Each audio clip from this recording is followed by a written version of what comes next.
Welcome to Let Her Tell It.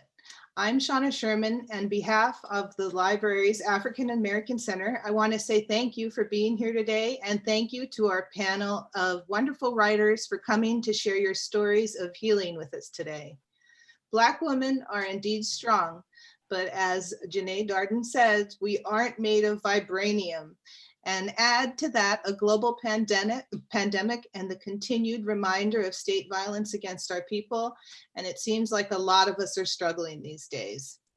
These writers are here to disrupt the silence and stigma of mental health by telling their stories, and I can't wait to hear them. Today, we are going to have, for our program, we'll have a short meditation, then some readings, and we'll have a short Q&A at the end of the program for about 15 minutes. So if you have any questions for our writers or our panelists, please put them in the Q&A section of Zoom or in the chat on the YouTube streaming.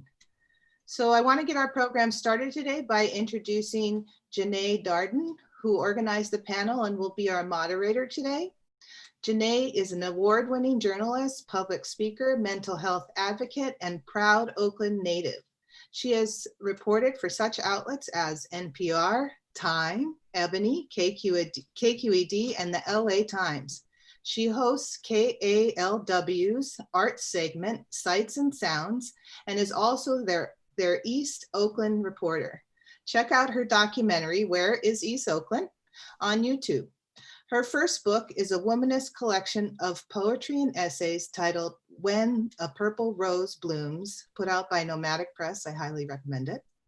And she writes about her personal experiences with love, sex, and mental health as a Black woman. Janae hosts the blog Coco Fly and is pitching a book about Black sexuality. Visit cocofly.com to read her series Under the Covers, The Popularity and Debate Over Black Erotic Literature. Janae holds a BA in Ethnic Studies from UC San Diego and a master's degree in journalism from the University of Southern California. Thanks for being here, Janae, and take it away. Okay, thanks for having us. I'm so excited to be here. Thanks for the introduction. Thank you to all who are online in the cybersphere for joining us. Again, my name is Janae Darden, and this is called Let Her Tell It, and Black Women Heal It Through Writing. And the reason why I titled it Let Her Tell It was because when I was growing up, I used to quietly sit by the kitchen table with my mom and my aunts, or my mom and her friends, while they were talking about all kind of issues going on. And it was all these Black women, and they would get excited and they would be like, girl, let her tell it, let her tell it. And so, and it's also too about giving Black women a voice, giving Black women a space to use their voice and express what's going on. And so, and I've been a mental health advocate for some time and been open about my own issues with mental health, my own personal issues. And so that's why I curated this event with these wonderful, amazing, beautiful, powerful, inspiring women. I'm so honored that they're here today. And I'm just thank you to the San Francisco Public Library for hosting us. So that's what Let Her Tell It is about. And so we are going to tell it. We are going to talk about all the things going on right now. We were scheduled to we were talking about doing this a few months ago, and we had no idea that there was going to be a pandemic and racial protests and murder hornets and all kind of other stuff that's been happening. So, this is the right time to have it. Also, too, this month is Minority Mental Health Awareness Month, or some people may say People of Color Awareness Month, Mental Health Awareness Month, too, as well. So started by B.B. Moore Campbell, the author, the late author. May she rest in peace and power. So this is a space to honor her. This is a space to honor all of you, honor Black women. And I know there's people here that aren't Black women, but they're still dealing with issues and mental health. So we hope our words inspire you as well. And so I'm going to pass it on to Adrienne. And she is going to, who is fabulous, and she is going to do a short meditation with us just to ground us and just to center us as we move forward through this program. So take it away. Hi, everyone. Thank you, Janae. Thank you for having us, and thank you for being here today. As part of our mental health and honoring our mental health, we like to start our panels out with the grounding, just doing a little bit of meditating. We had a vision of our grounding music playing as you entered, and we're sorry if that was a little bit off-putting to begin with, but we are going to ground with one of our theme songs, which is a song called I Am Light by India Ari. And I'm going to play a little bit of that song just in case. I don't want to assume that everybody has heard it. And what we're going to do is just sit for about 4 minutes. I think I have, Janae. I'm going to play a little bit of the song and then we'll sit for 4 minutes, just grounding in the reality of our own personal light. There's so much darkness right now. And just for the next hour and a half that you're with us, we want to add light to your day. So with that, I am going to share my screen so that you can hear what I'm sharing. And again, just listen to the lyrics and what India Ari is saying too in the song.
Okay, and so I want to invite you to close your eyes. Of course, I can't see you, so we're on the honor system today. Just close your eyes and just sit comfortably wherever you are and reflect on the words of the song, I Am Light.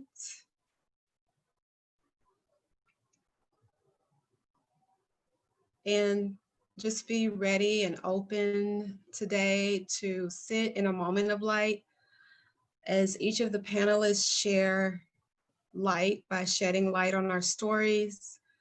Your presence here is a light for us today.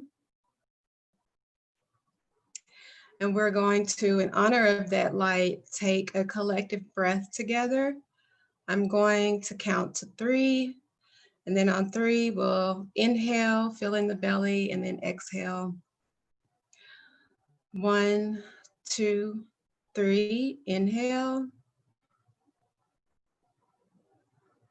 And then exhale.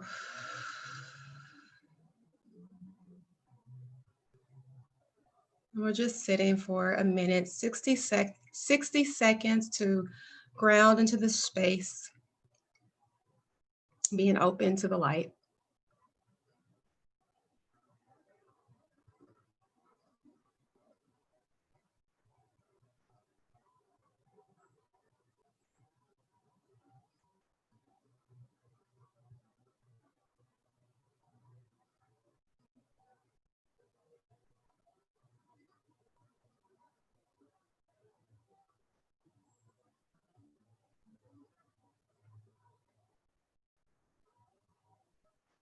And now as we close the meditation, we're going to take another collective breath together. And I just want to highlight the parts of the song that says, you know, I am not the mistakes I have made. I am not what my family has did. I am not the color of my skin, my age. I am a soul on the inside. Let us just remember that sentiment today as we listen to these stories. On the count of 3, we'll inhale and then exhale in collective breath in community. 1, 2, 3, inhale. And then exhale.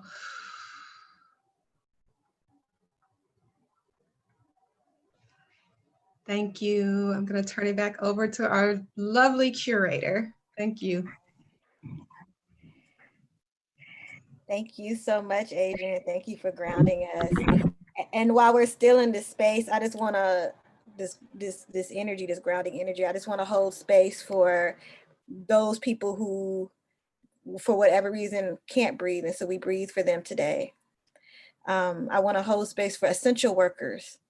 Those of you who are working at stores, delivering our food, our packages, working at our hospitals, we thank you. I want to hold space for the single parents right now. That is tough. And we're thinking about they might have to homeschool. We hold space for you. We hold space for people with disabilities. We hold space for people who've lost their jobs. We hold space for people maybe who need mental health care, and because they lost their job, they can't get it. We hold space for people who are stressed out. We hold space for people who are concerned, who are afraid, because we don't know the direction our country is going. We hold space for people who are advocating for those who are marginalized. We hold space for trans women who have been targeted by violence.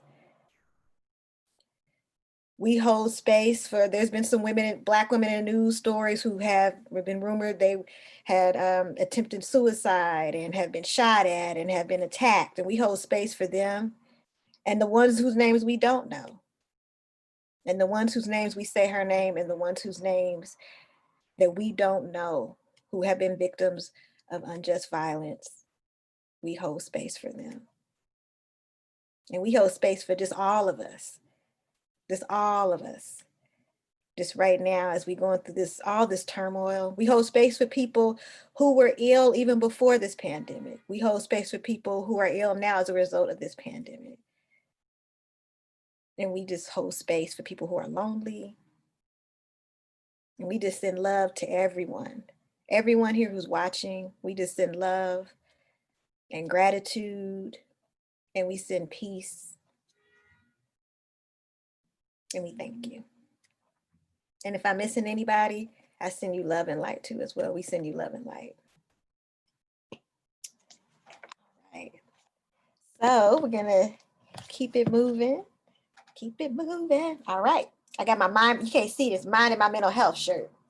I was trying to wear it today to, got to mind my mental health. All right, because that's what this is about. So we going to start minding my mental health with a mental health advocate that I've known for some time now, who's doing so much great work in the community. And we just appreciate all the things that she's doing. And I've learned about my mental health and destigmatizing myself through people like her. So I'm grateful for Kelechi Ubozo, who is a writer and a consultant and a mental health advocate whose story is featured in the S Word documentary. Make sure you check that out, and other national outlets, including O Magazine and CBS This Morning with Gayle King. We've Been Too Patient is her first book with co-editor LD Green. Shout out to LD. I was actually a part of that project too as well. We hold gratitude for LD Green too for the work that they are doing. And so Kelechi is going to bring us her prose. All right, Kelechi. Thank you. And thank you everyone for being here. And thank you, Janae, for curating and hosting us. And that meditation was really, really beautiful and needed. I'm reading 2 pieces today. The first one is called Broken Hourglass. 1, it is beautiful chaos out here. She broke my heart years ago, and I still curse her for it. But who will forgive me for holding rage against a frozen 6-year-old? The shame builds inside of me and I crumble over and over again. The broken hourglass strikes 2015, pulling me to the past. Time means nothing when the wounds are unhealed. You can go back 20 years and feel the true raw cuts that you swore were scabbed over. The engagement ring on my finger is compromised 3 days after I receive it. I guess it wasn't really conflict-free. I am a Black woman, and the statistics for me getting married are slim. Who will love me like him? Who will love me at all? We are erased, even in our own movements. They don't say our names. Who will see me? I keep the ring on. I can save him. I can change him. I can make this work. 2, she still haunts me. In another lifetime, my future stepdaughter. She has her father's sea green eyes and long, blonde, curly hair.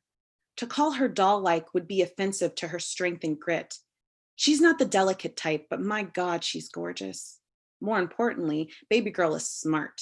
She hears the unsaid words of adults and is always listening. She can charm her way out of trouble and is unfamiliar with the word no. She holds my hand as we walk into the toy store. I tell her to pick out any toy she wants, my treat. Her eyes widen and she runs to survey the store.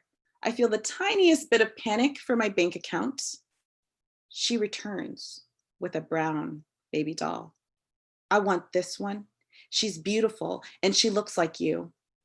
She thrusts the brown baby doll into my arms and starts to look for accessories. Such a simple statement, so casual.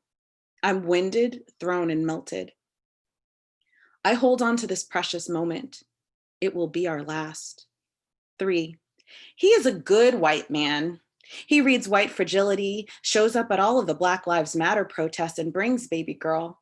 He works in social justice, and I'm in awe of his allyship and his political astuteness. We're the perfect interracial family, holding hands with loving gazes. We confront all types of racism. In San Francisco, it's praise. White strangers telling me how happy they were with us being together so they could feel comfortable in their discomfort. When his Southern-rooted father, who voted for Obama, but not me, decides to never speak to him for proposing to a Black woman, he swiftly disowns him. I am truly loved. He does and says all the right things, except he decides to move to Sonoma County and assumes I'll move there too when we are married. There is no conversation, no discussion, he just moves. He doesn't quite understand consent, though he swears he's a feminist.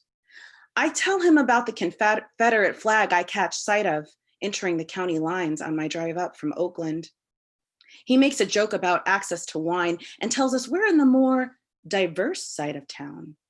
I do my typical, am I the only Black person search among the crowd? I am. He brushes off my fear, but I thought he was an ally. Wait, How does someone become an ally? Isn't it identity that you achieve? Do you have to take recertification classes? Is there a board of wokeness that approves your progress? And who's on this board? It can't be your one Black friend from high school, college, work, church. And what if you were an ally on Monday, but on Wednesday, when your fiance told you she was scared because she saw a Confederate flag, you decided to take PTO? Does your allyship still count? Later, I'll learn that allyship is not an identity, but a verb. It is not a destination, it is an action. But now, all I see is ghosts of my years in Georgia, where racism is loud and proud, and the flag waves like a do not enter sign. I like to know where I'm not wanted, but California confuses me. I am always afraid. I keep looking on the outside in. Do they think I'm baby girl's nanny? I anticipate a glare or a stare. My guard is up. What is it going to be this week? Because it is always something. 4. Today is calm. I hold baby girl's hand and we walk toward the playground. I'm surprised to see several Muslim families playing, boys and girls immaculately dressed in white, running everywhere. I didn't know this would look like this in Sonoma. My guard lowers. Baby girl looks at the other brown faces and stops playing. She runs to us. What's wrong, honey? Her face is framed by blonde curly cues. She says, there are too many brown people on this playground. Punched in the gut and fury rising to my cheeks, heat. I take a deep breath. Are you afraid? I ask. Her eyes widen and she gives me a knowing look. Yes, she says, almost with a sigh. Crushed, collapsed, broken. Who taught her this hate? She was just buying baby dolls that were brown. I need to walk and I need someone to blame. We blame each other. He blames me for getting upset and I blame him for bringing her here, for breaking her innocence, for making her a copy of his father. But is it this place? Have I given it too much power? The real question trembling underneath the surface that I fear the most. Is it him? She cries and holds onto my leg. How can she cling to me for protection from people who look like me? I want to go with you, she wails. I gently shake her off. It hurts when she touches me. You can't. You can't ever come with me. She leaves me in broken doll parts, shocked, undone, angry, twisted, and confused. 5. I wish there was a different word for forgiveness, one that doesn't mean absolving someone of the pain they caused. Maybe it's release, to release the hold of what someone has done, release the rage and the judgment, because I don't live here anymore. I am not the story. It is a tiny patch of fabric on a complex quilt that is my life. I can take these lessons as gifts.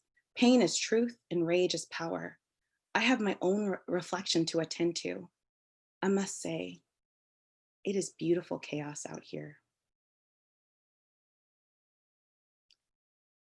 Thank you. I have one more piece. It's called Breaking the Cycle.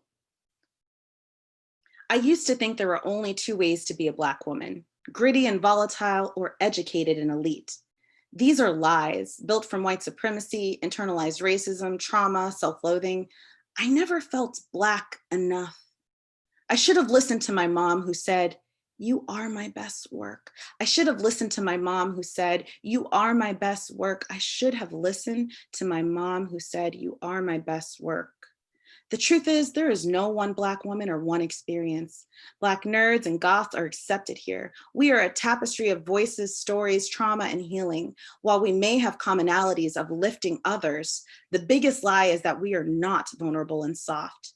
Maybe our breaking looks different, our strength stronger, and our cries for help maybe sound like a quiet suggestion that are optional.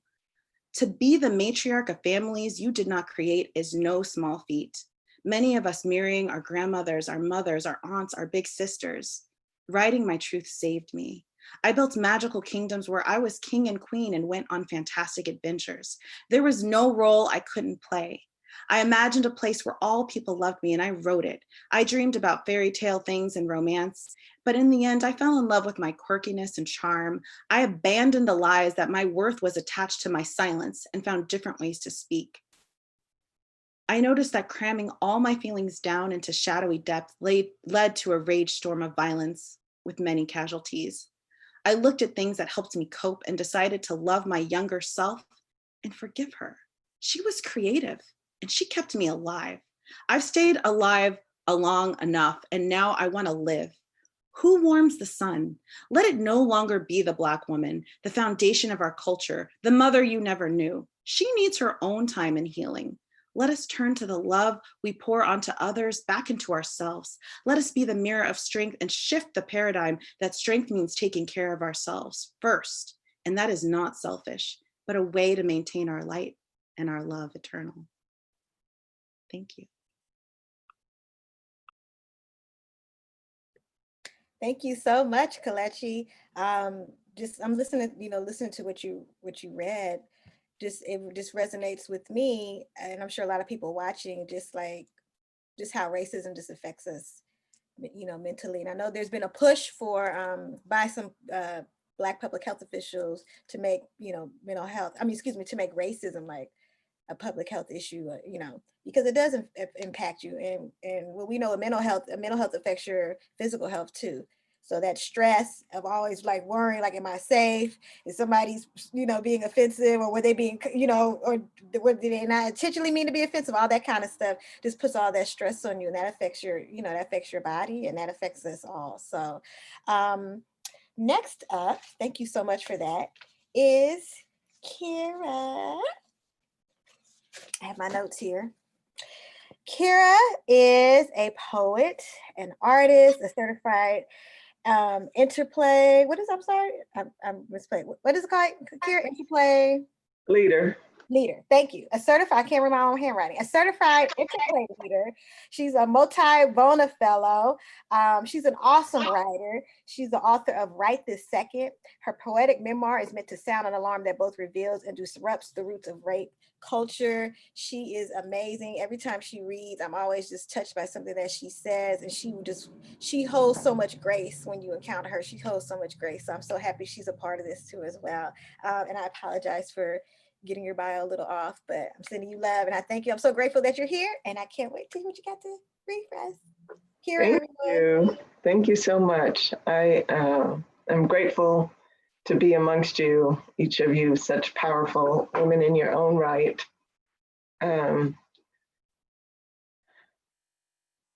So I want to preface by saying that I had a biopsy this week for an orange-sized fibroid in my body. It's not even inside my uterus. And so I'm waiting for those results to decide if I'm getting a complete hysterectomy or not. So what I have today is called Fragments. PTS what? PTS what? I've never been to war. I can't have post-traumatic stress disorder. I am 9, the first time my mother's brother raped me, and I learned to freeze. Not fight, not flight. Freeze! When year after year after year, man after man after man decides my body is a party favor or an ornament, and I let them. Because I am waiting for any one of them to love me enough to see me. And only the poems know. Every single day I read the room, make sure I have an exit plan, wondering if I can do anything, say anything, move just the right way, or cook enough to be accepted, respected, worthy of love and protection, not speak, not say no, never, never, ever angry. I'm 30, the first time I share my poems out loud and realize that my experiences as a Black woman surviving generational racism, incest, rape, addiction, and domestic violence matter. At 30, my daughters are my only reasons for living. I have 3 years clean and sober. I go to 12-step meetings 6 days a week, church on Sundays, and I write poetry every single day. This time, poetry helps me to connect the dots that reveal and disrupt the patterns of rape culture. I go from a GED to a master's degree in 6.5 years, and I actually believe the world can change until my oldest daughter is raped, and I barely write anything because in my mind, I failed. I struggle with the physical and emotional effects of PTSD without understanding what is happening to me. Because remember, I freeze. Everybody talks about fight or flight. Everybody talks about war, but I freeze. According to the Mayo Clinic, I have 4 of the 8 risk factors. The first of these being female.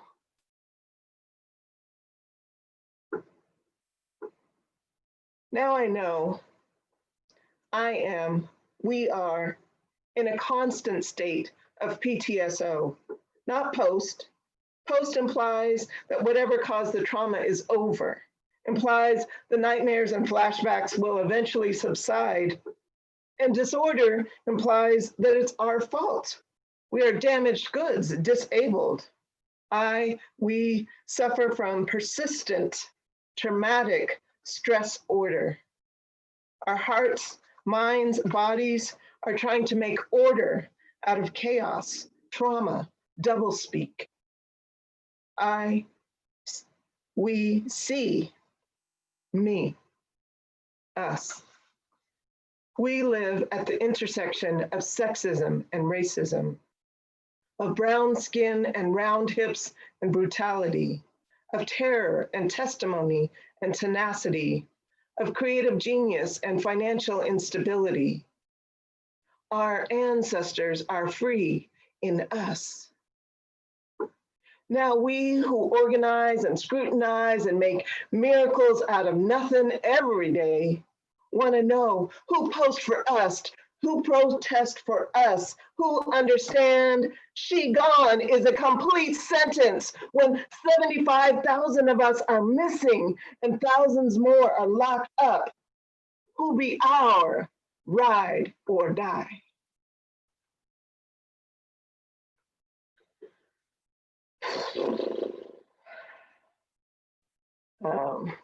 Thank you. So this is something much lighter. This is called Vivian. 1.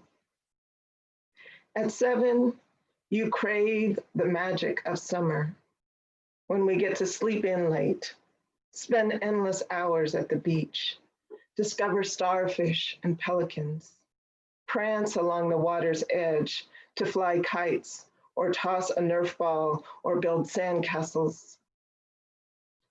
Sometimes we stay home, create watercolor seahorses, tie-dye our socks, and bake homemade chocolate chip cookies. Other times our shadows become one as we sashay across the linoleum in the kitchen, tell silly knock-knock jokes, and hold marshmallow eating contests until our bellies ache from laughter and sunsets lead to curling up on the couch to watch a movie. Knock, knock, who's there? August. August who? August, it's almost September, almost time for real life to begin. 2. At 14, you define the way I order my life. From the costume fittings to the rehearsals to the concert stages, I invest patience in the way I think. I believe I invest tenderness in the words I speak. I believe you are capable of anything. I believe you are a living, breathing miracle. I understand that sometimes you don't like me. I also understand that you don't have to. I know that as your mother, I must teach you how to decide right from wrong, just as I know that time is on our side. As long as we remember when we were like sunlight dancing across ocean waves.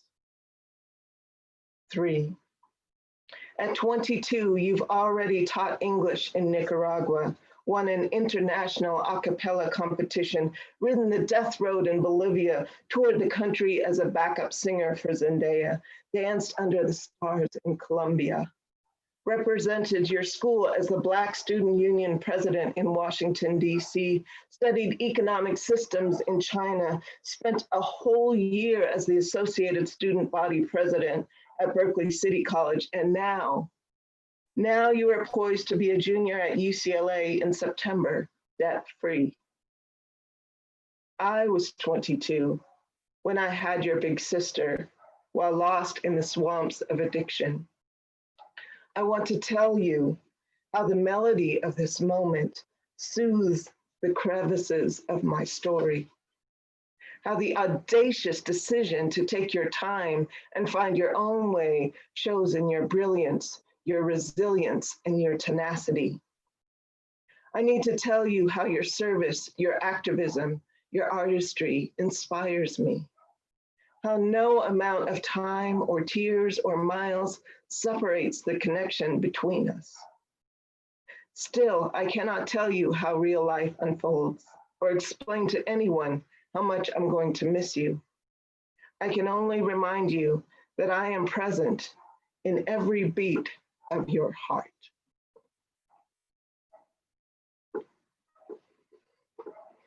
Thank you so much. Thank you. Thank you. I know somebody just typed in, woo.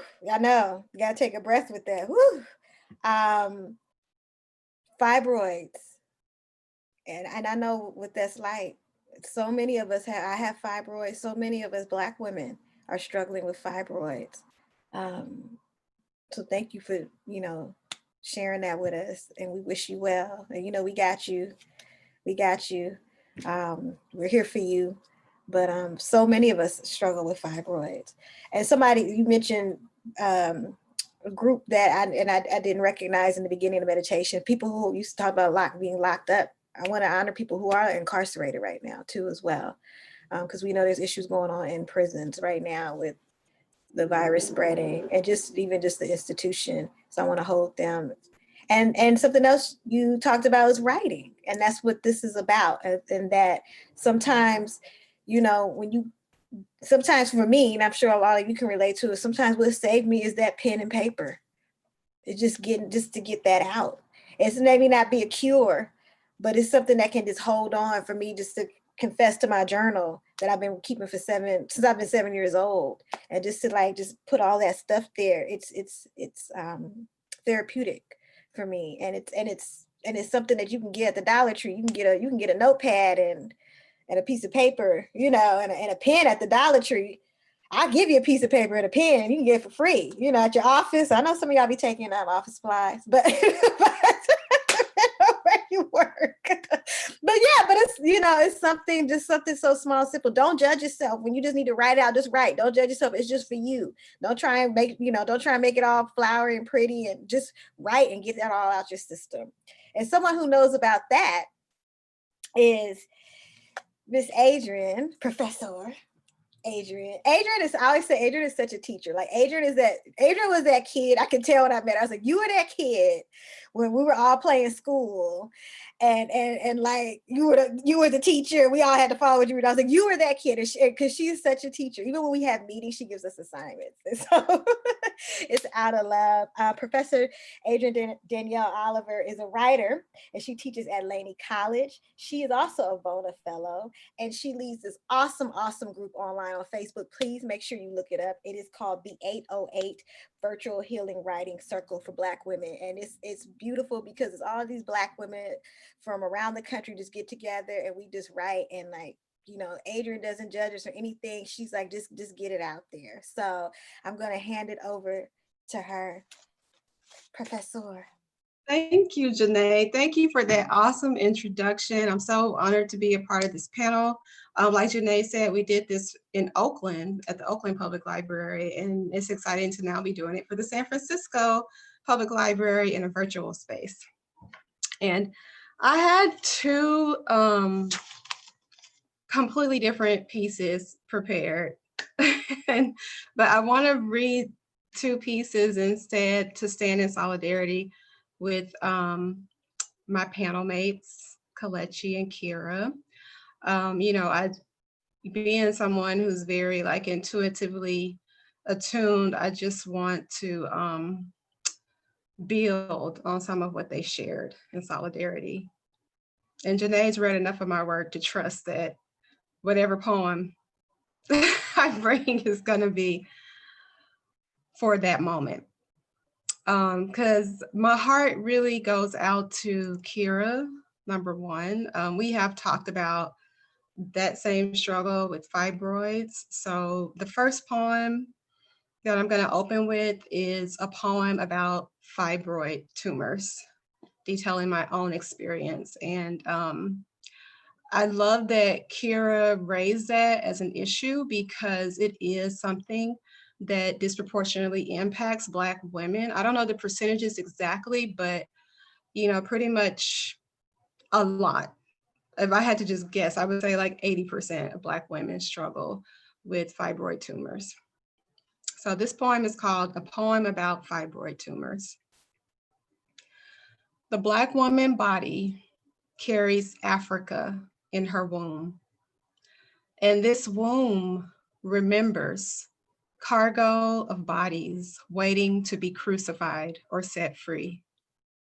The body remembers how the strongest cargo, knowing freedom is death, jumped and returned to the ship as angels, while the deceived with eyes adjusted to darkness, nose to the smell of despair, cultivated another strength to pray for the angels to save them. My belly carries ghost, a returning, a watching over corpses and living bodies. I learned to shrink as an accommodation, shoulders developing knots from squeezing closed around lungs, pumping restricted breaths. When the white lady doctor tells me I need to have a hysterectomy, I understand that what she is really telling me is this. Carried over in a ship named Good Intent, the body has been wearied by this voyage. And white lady doctor don't understand how an African wound stretched across the Atlantic and crucified can still bring forth life, can commune with hope. I listened to white lady doctor read her intentions and her right to vote as well intended, but knows she will never understand the plight of Mother African to African American, battered, terrorized, dispossessed. Tears in Black boy coffins and Black girl church bombings turned blood in the Ferguson streets because it's cotton picking season in Mississippi and Alabama, Missouri, Minnesota, Georgia, Texas, and everywhere else like slave ship my body carries. Life and death, rotting carnage and breathing captive, suffers the most damage, knows it, she, the universal Black womb is crying out in chorus, and the white lady doctor's response is hurried suddenly after 400 years, rip out the womb, toss her out in a hazardous materials bag. Matter-of-factly, she offers solutions as if talking to a child anticipating a magic show where pain disappears like doves escaping a black hat. I have two other options besides the illusionist show. One, I can live with bleeding blood in the streets. Two, I can be cut with her help, have tumors removed, empty the ship in America, KKKA, quote, land of the free, and try ignoring the smell of death. Sweep remnants of clinking shackles to corners in the cotton fields of my mind, but cotton picking season is year round in America's soul. How can cargo ever be healed of tumors stilled by a ship full of cancer cells hosting ghosts? Still, I decide to dance with this haunted womb on troubled water.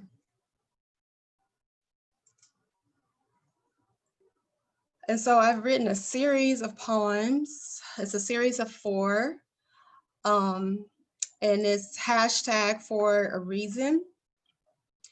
And I want you guys, since I only have a limited amount of time, I want you guys to choose 2 topics that you would like to hear about. And there are topics that really unpack that myth of the strong Black woman. I'm just putting it all out there that, some of the things I personally struggle with that you might resonate with.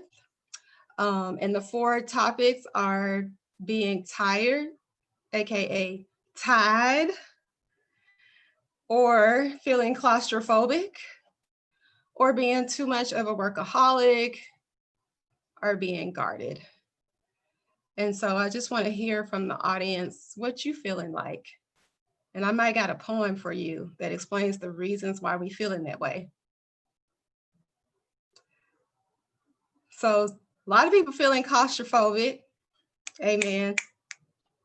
A lot of people feeling tired. I'm gonna give it a few more seconds. Okay, it looks like guarded and tied are the winners. All right. I got you. Those were the winners at Oakland Public Library too. So I don't know, women, sisters, we're gonna have to open up. We're gonna have to do some relaxing. So this first one is from the series hashtag for a reason, tied. She is a limitless being. They tried to break her with chains, with words, with the DNA of a heartbreak embedded into her body. Mama's heartbreak, mama's heartbreak, mama's heartbreak, mama's heartbreak. But she smiles and smiles and smiles and smiles like a Black man fighting for his dignity in blackface. She has to reach way back to the Nile to remind her to smile, while time traveling in between this present and her past Africa, she sweats the transatlantic. Centuries beating up at the nape of her neck. It's 2020, they telling her now. Or is it 1968 or 1863? She thought we already done been through Reconstruction, but her body feels contorted from squeezing behind a whites only counter, from standing over her son's open casket funeral, from being bombed with her 3 friends, from being shot in her apartment, being quarantined. She forgets what day it is because the lifetime's just running together now, and they want her to be on time in this time to wake up from her dreams and feel like she actually slept where her body lay while her fugitive spirit was in flight. Hashtag for a reason, guarded. She is a limitless being, finding solace in solitude most days alone with her thoughts. Today, sitting peacefully, all those yesterdays filled up with being open to love, brotherly love, sisterly love, family love, romantic love, just open to love. Friends changing, romance disappointing, growing apart, being betrayed, each experience becoming a brick. Over the years, she collected enough bricks to build a nice wall. Now, where her open field to love used to be, there is a wall. Her field was a sea of endless green, dandelion seeds full of potential. The stack of bricks she's collected are so high, her view to the field is blocked. The wall of bricks, like a fence, stand tall, so she's decided to paint the wall a beautiful royal blue. So fascinated she's become with painting the wall that she's forgotten it was a wall. The steady moving back and forth of the paintbrush is soothing. Up, down, up, down. Hey, shorty, let me holler at you. Up, down, up, down. Hey, girl, you want to hang out sometime? Up, down, up, down. It's your mama, your cousin been trying to call you, girl. Call me back. Up, down, up, down. She moves slowly, steadily across the wall, aiming to cover every inch. It's not a wall anymore, it's a canvas, and it's keeping her beautifully occupied. She can't remember why there wasn't a wall from birth. Then none of the bad things would have happened that helped her build the wall in the first place. And I want to close with a piece in solidarity with Kelechi and her beautiful story about the heartbreak from the young girl who learned racism. So this is a poem called For Mama Mari in honor of Mari Evans, who wrote this beautiful poem about being a Black woman. I am a Black woman. I am from a long lineage of can do, of keep on keeping on, of you got this, girlfriend. I am not your escape, the one Black friend that eases your very white conscience. I am from the former Confederate States of the U.S. African enslaving aid. I can't be your forgetting. I am Black tears not cast before that swine. I am a capital BLACK woman minus the LACK. I am a returning to. I am the original woman. I am free. I am not your magical Negra, not your light-skinned, easy to accept bae. I am not masses homecoming. I am not fixing your dinner, rocking your cradle, or wet nursing your white guilt. And I am not leading the Soul Train line at your eggnog party. And no, you cannot. I repeat, cannot, shan't not touch my hair to see how it feels between your white hands. I have crossed that Mason-Dixon line and made my hair my own field. I am a Black woman. Please pronounce my name right and put some respect on it. I am from Aretha Franklin, Patti LaBelle on a high note, Tina Turner on her way out the door. I am not your punching bag, and I will not eat the cake. I am a Black woman. Thank you.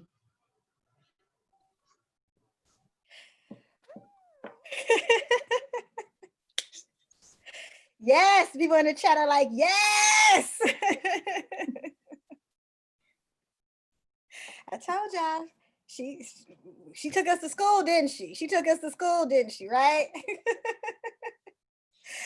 Thank you so much, Adrian, for that. And thank you for, what I like what you did is that she switched up, her set to honor others who spoke. I mean, that's sisterhood, right? And just remembering that we need to listen to each other, and take time to listen when when your friends aren't acting right, or they're not saying something right, or it's a little off with them. Maybe it's something else going on, right? So listen for that. And so she listened and heard people's grieving and reached out with her own word, with her own writing, which is the power of words. So thank you so much for that. At the end of this, we're going to have a short Q&A. So feel free to put some questions in the chat that people, that our panelists, our readers can answer, that we can answer at the end of the Q&A. So we'll have a short Q&A. Also, to check the chat too. We have links to everyone's books and works. And I put a link to Adrian's group, her Facebook group, 808.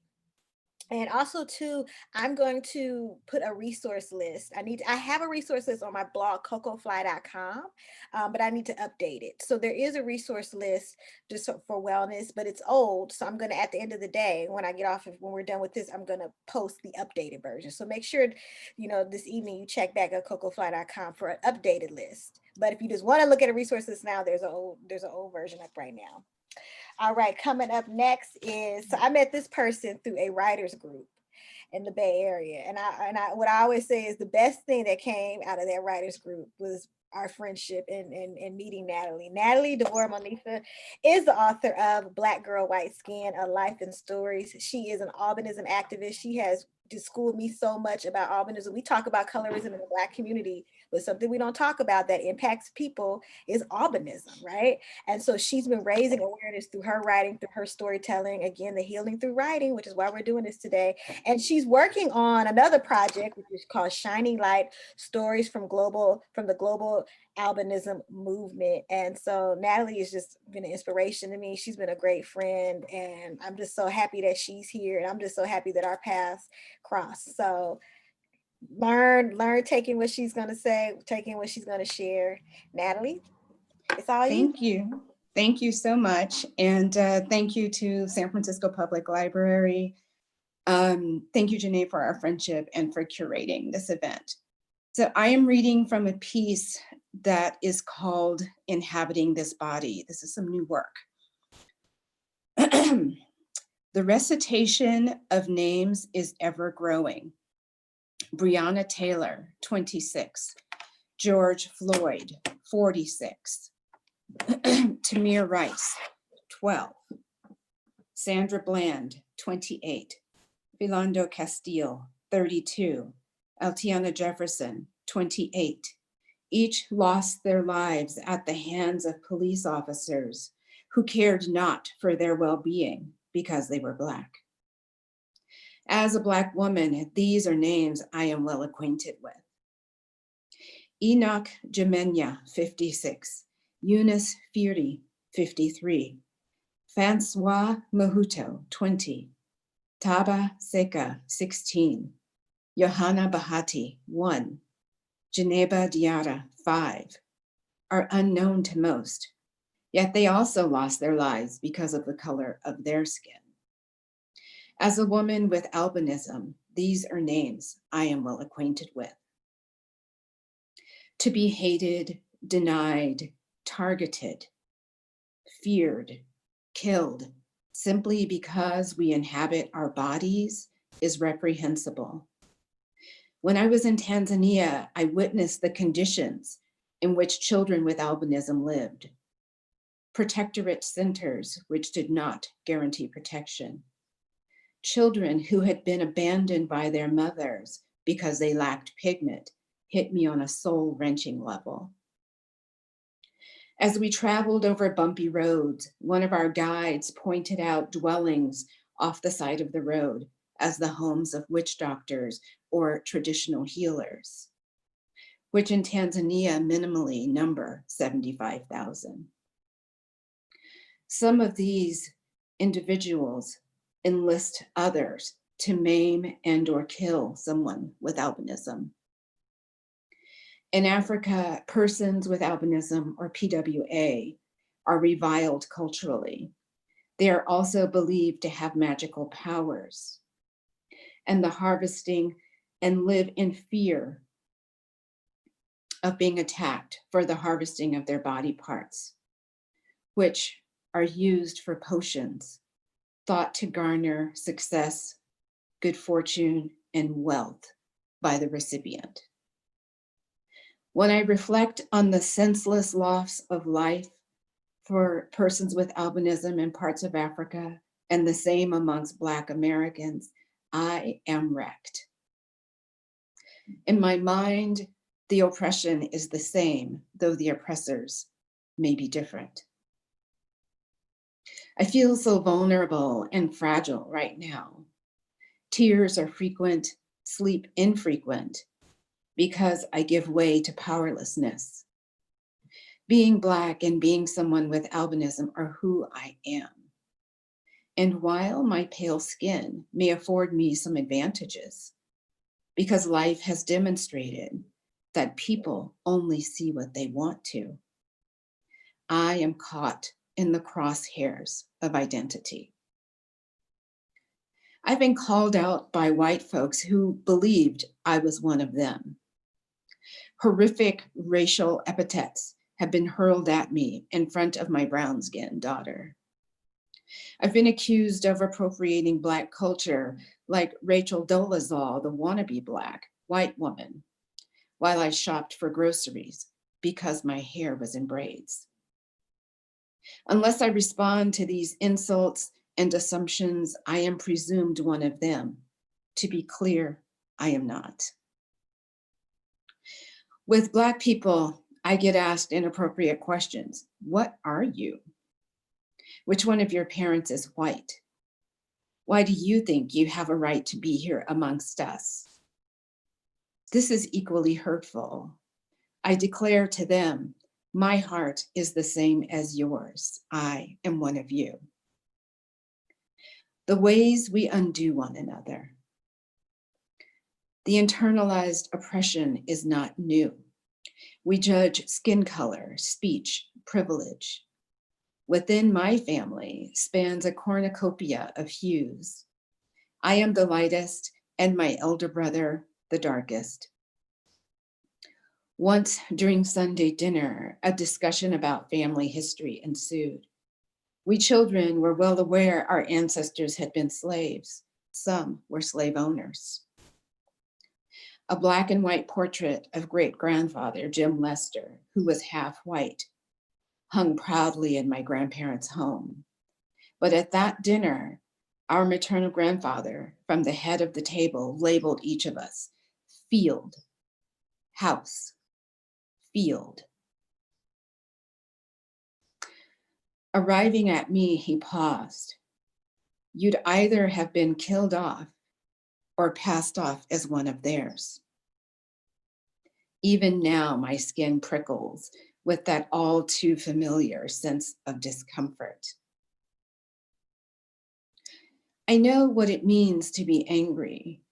However, it was not until recently, in my late 50s, that I have become acquainted with rage.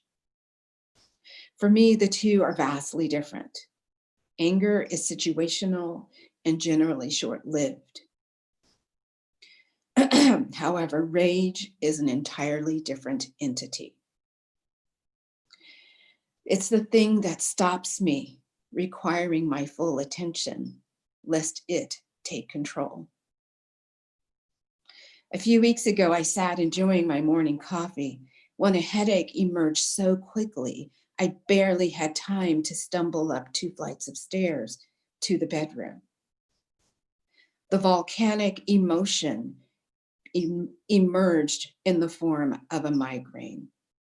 As I lay curled in a fetal position in my darkened room, willing myself to breathe, willing myself to not retch, willing myself to be okay, I cracked open. I was splayed to this emotion, which for most of my life I had pushed away. Anger was dangerous. Anger was something I tiptoed around as not to have it directed at me. Anger was the weapon used to cower children into silence and submission. Yet here she was before me, requiring me to reckon with her inside me. I am incensed about the killing of my people, our people. We are still not viewed as human or valued as an integral part of our country. I am furious because rather than accept and embrace us, they would rather see us annihilated. If we tallied the disparities, we would still be counting. Thank you.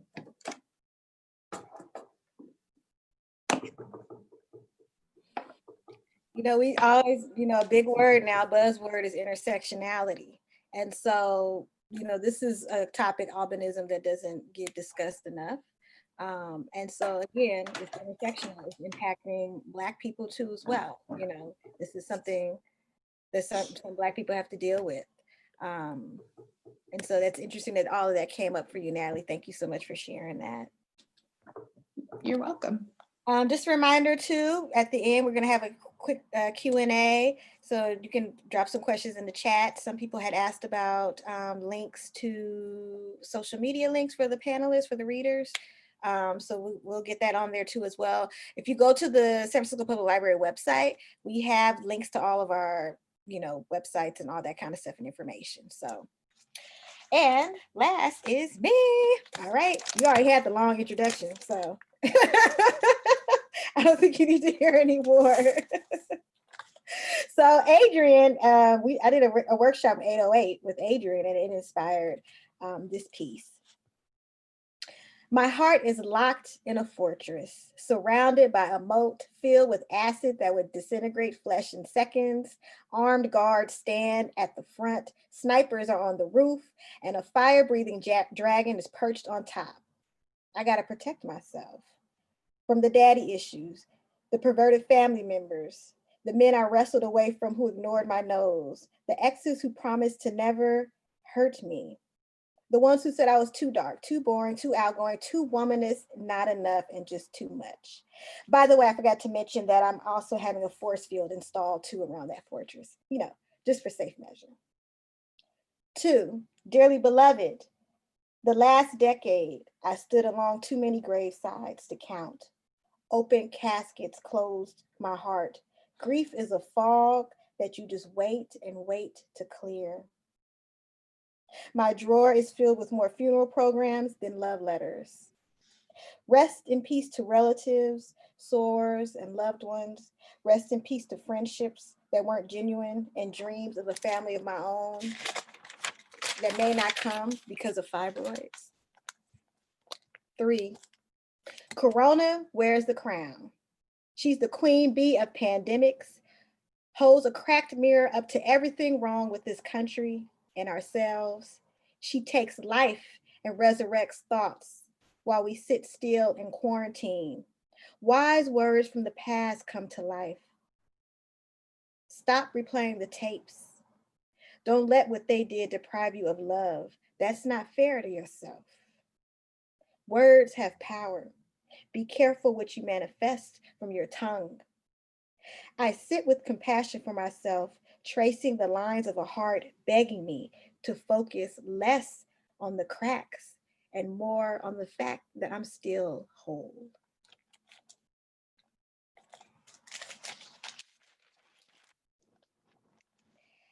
This piece, thank you. This piece is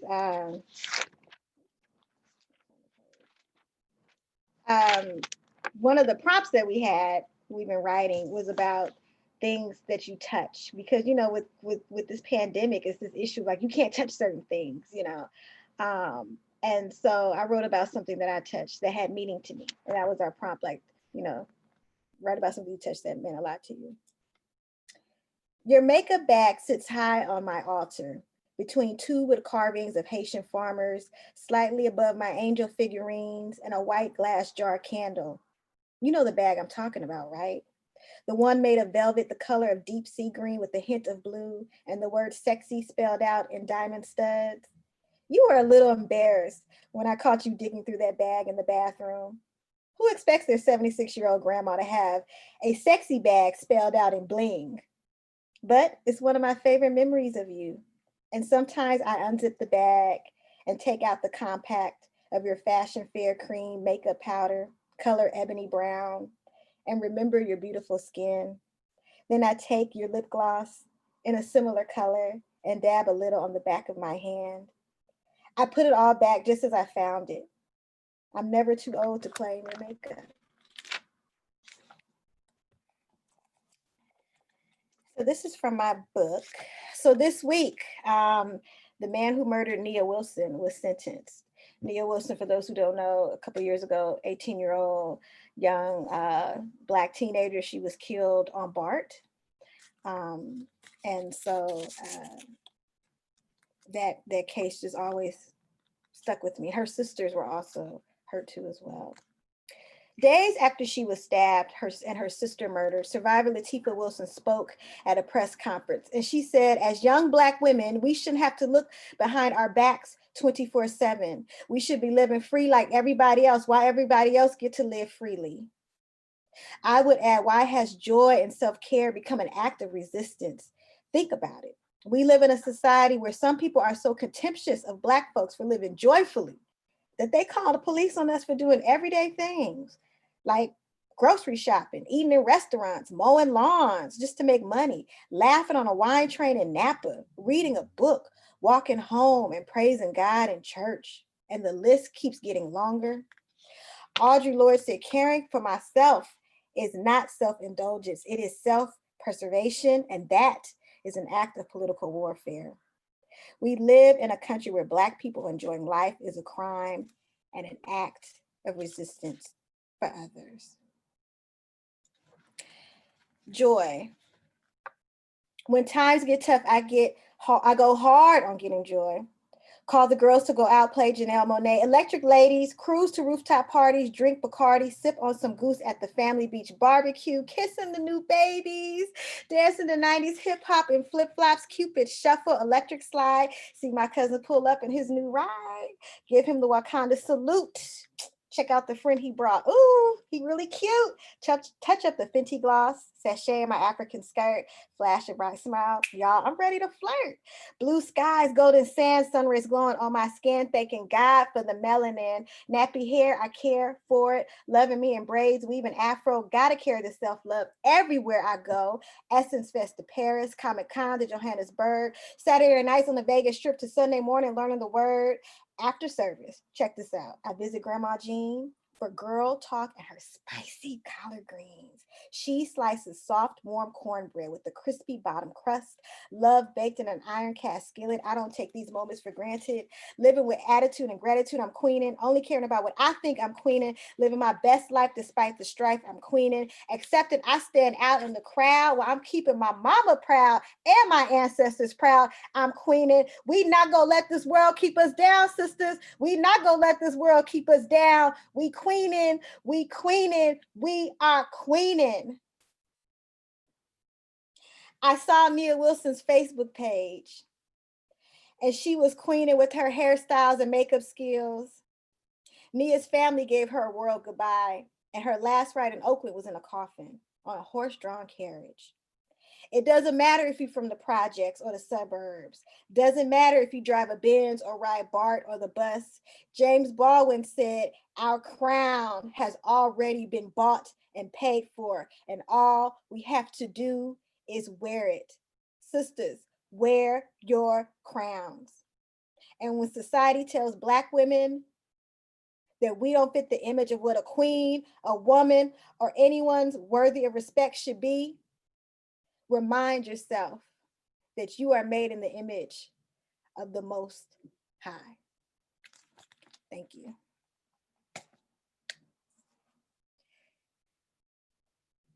All right. Thank you all. So we have a few questions. I don't know if we do have any questions. We do. We have a couple questions. All right. First one was a compliment on your shirt. And well, thank you for all the panelists. That was amazing. Thank you. Yes, somebody wondered where you got your shirt, Janae. Yes. My mind is blank on that. But if you check cocofly.com tonight, I will have a link to where I got the shirt, to the person that I bought it from. It's from she's a Black entrepreneur. So I will have a link to her website. Great. Support your Black business. Yay. And somebody else had a question in the Q&A. Has the shelter in place affected your guys' ability to write? Wow. I can certainly say I am writing more than prior to the shelter in place. So for me, this has been really a valuable use of time. Anybody else want to add? I can say that the reason I shared fragments is because that's all I seem to write. I don't feel like I'm completing anything because I get distracted, both just emotionally with, not like we're in two pandemics. We're not in one. There's Corona and there's racism, and the active assault, the ongoing murders pulls me in a different direction, and I write and I come back and then I'm pulled to write something else all the time. Anybody else? I was Oh, go ahead. I'll after you, Adrian. echo what Natalie said, that I've been writing more because we're home more. And it's because the writing is such a centering and grounding practice for me, and I need more centering now. And so it's like I wake up writing in a little notepad and just, just writing to stay sane. I know for me, because I write for a living, and so sometimes it is hard because it is so much going on, and then I'm at home all the time. Except when I can, go out and report. It's just, it's just a lot going on. That's why I said earlier, it's not even just what's happening in the world. We're hearing stuff that happened before the Rona, and so sometimes it is hard. And what helps is sometimes I'll just get my notebook and just write, something just to get it out, just to get things going, get my creative juices flowing. Yeah. Anybody else? I was just going to say that it's definitely been harder to write. It's been easier for me to write for other people. So if I have an event, I'll write for it because there's a deadline. But when it's just me by myself, it's a little challenging. So this hearing other people, though, helps me write. Hearing other people's stories helps me write, get inspired. So I definitely will be writing today because I'm very inspired by what I heard.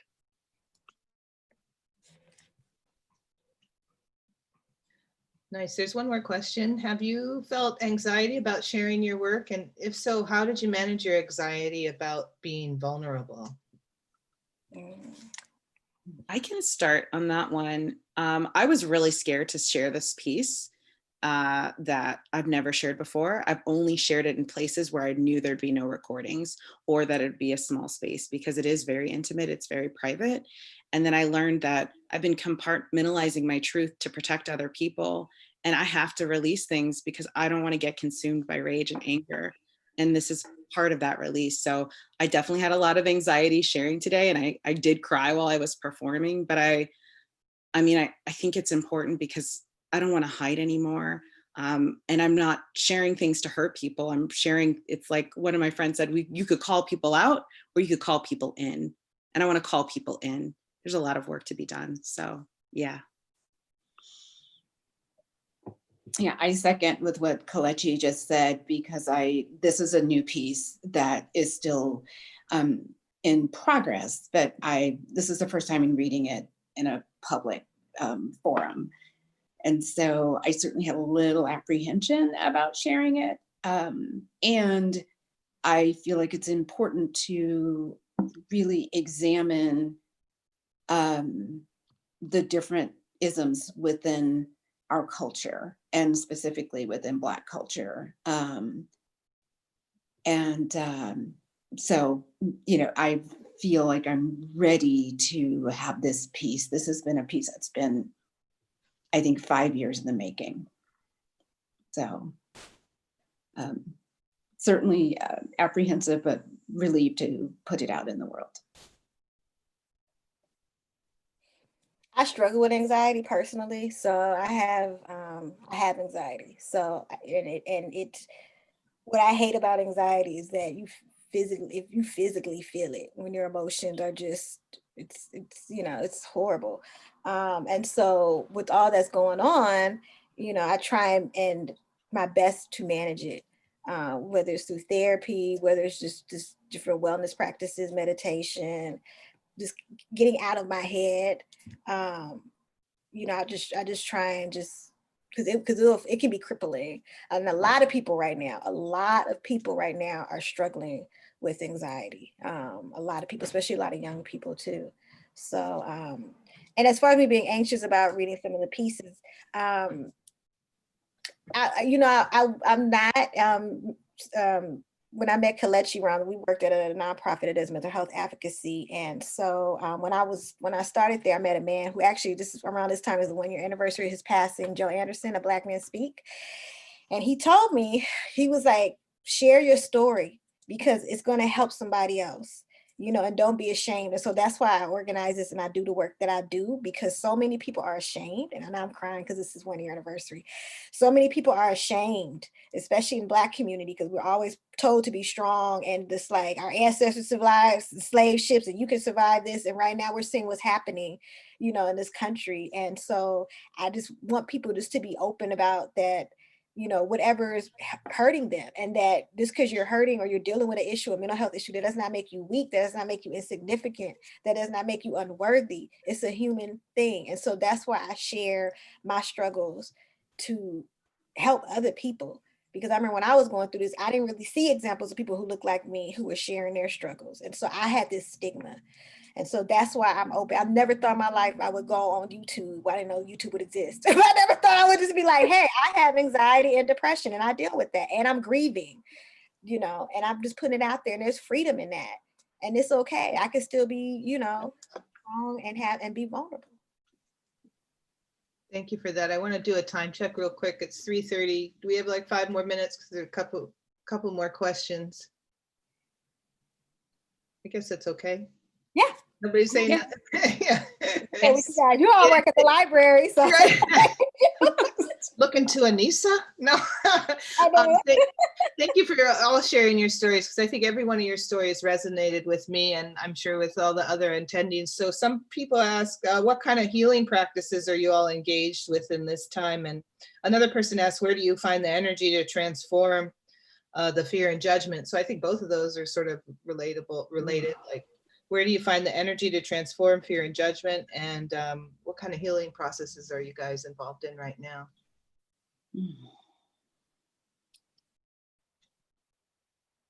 Not everybody at once. Well, I could, since I opened with the meditation, because I definitely think that meditation is one healing practice that is helping me right now, because it involves like calming your thoughts and really watching your thoughts, because right now we're being fed so much information. And for me, it seems like every day there's a new something about the virus. I mean, like, don't take plastic bags. First we couldn't wear the mask, but now wear the mask. And just you can't eat outside, you can't eat outside. It's just infants dying. Just so much information coming at us. It really is threatening to overtake all of our thoughts, which can compromise our immune system and actually make us more vulnerable to getting sick. So it's really important to take some time every day. I think it's mandatory that we all just sit for at least 10 minutes every morning, just like brushing your teeth, just calm the thoughts or the headspace. Because I want to stay informed with what's happening. But at the same time, I don't want to just be in such a frenzy that my immune system is compromised, if that makes sense. I would say for me, there's certainly meditation is a part of it, but the other part for me is making sure that I have a mindfulness practice where I journal at night and in the morning, which helps me to be conscious of where I'm in gratitude. I also am doing what I can to ensure good sleep, because that has clearly been a struggle for me. And so it means sometimes that I sleep at different times of the day. But it's really ultimately what I find it's about listening to my body and respecting what I might need, even though my brain might think something differently. I'll add, Oh, go ahead, Kira. yeah, I am in therapy every week now, and prior to Corona, it was every 2 weeks. And now that we're doing it Zoom, I can actually see my therapist every week, which has been really amazing. And we're doing this EMDR work, and it's about healing past trauma, but what it starts with is resourcing. And so I've been really focused on imagining a safe, calm place and using that imagination.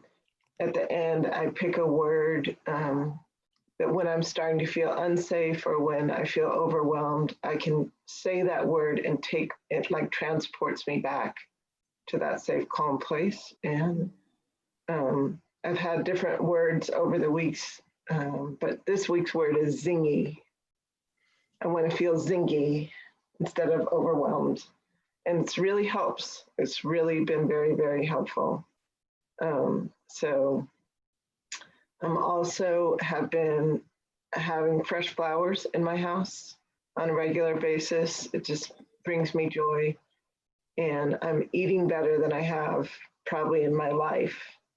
I've lost 8 pounds from cutting out, not completely eliminating, but cutting out sugar and flour and like processed foods. I'm eating whole foods as much as I possibly can, and it's showing not just in like the scale, but in how I move, and walking. That's my other thing. Been walking a lot and going to the protests where I can have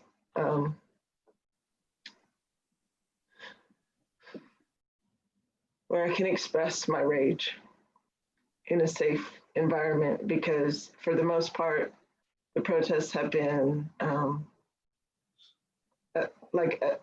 I'm amazed at the youth and the ways in which they are organizing.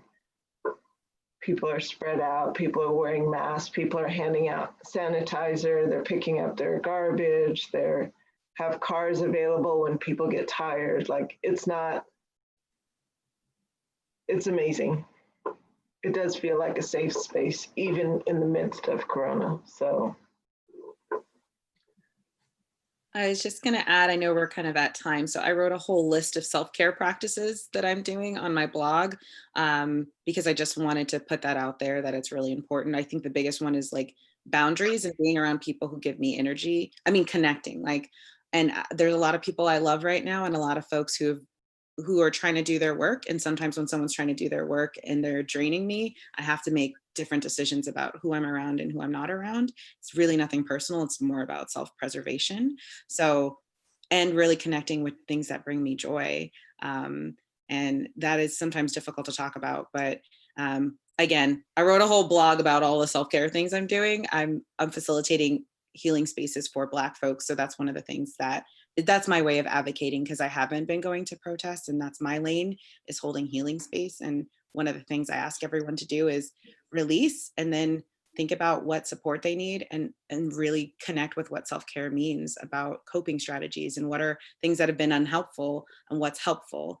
And every day I ask this question, is this going to be helpful to my mental health or harmful? And that's how I move through my life. And sometimes I make choices I'm like, well, it's gonna be harmful. Bomba, eat this pizza right now. But no judgment. But either way, that's what I've been doing.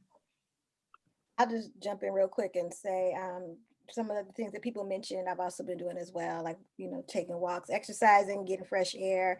It helps to just talk to people, just to pick up the phone. We've had video chats just to check in with each other. I really encourage people to do that, is to check in on your friends and your loved ones, especially the people that you think got it all under control and have no worries, because those are the ones usually suffering alone. So it just really helps, just when I get phone calls or I call people and I connect with people, it makes me feel not as alone. Thank you, Janae. And I just want to read something from the Q&A section from Carol, saying that she wanted to tell you, Kira, that she's holding you in her heart as you wait for the news from your biopsy. And I saw that in the chat earlier, where all our hearts are going out to you. We're all moved by all your writing. And thanks so much for joining us today. And we're going to have a list of resources out for you all on the website. CocoFly.com. It'll be up. Yeah, it'll be on cocofly.com. COCOA fly.com by the end of the day. By the end of the day. I'll also send a follow-up email and with all of that included. Okay, great. Awesome. And then one more question. I know it was hard to hear some of the announcements early in the beginning. Where can listeners get those announcements from the library? It's always something with the virtual library. So I was reading the comments, apologize for that. You know, I too am experimenting with music before and after. So sorry you couldn't hear, but those will also be in the doc. And yeah, it is a little weird, the openings and beginnings. Closing is even weirder because then it's just like, what? But I can play us out. Let's try it, shall we? We'll work it out. Yeah. It's amazing. There we go. Thank you for being here. You guys are amazing. Thank you so all. much. Thank you, everybody. Take care of yourselves. Bye. Love yourselves. Thank you. I am light, I am light. I am light, I am light. I am light, I am light. I am light, I am light. I am not the things my family did. I am not the voices in my head. I am not the pieces of the brokenness inside. I am light. Okay. All right. Are we still live? Oh, we are. Just kidding. I don't know. Yeah, we are still live though. We're still on YouTube. Yes.